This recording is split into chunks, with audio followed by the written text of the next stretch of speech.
ఓం శ్రీ మాత్రే నమః.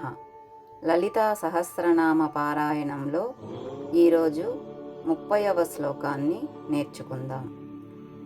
ఓం విశుక్రప్రాణహరణ వారాహి వీర్యనందిత కామేశ్వరముఖాలోక కల్పిత శ్రీ గణేశ్వర. ఓం विशुक्रप्राणहरण वाराही वीर्यनन्दिता कामेश्वरमुखालोक कल्पितश्रीगणेश्वर. ॐ विशुक्रप्राणहरण वाराही वीर्यनन्दिता कामेश्वरमुखालोक कल्पितश्रीगणेश्वर.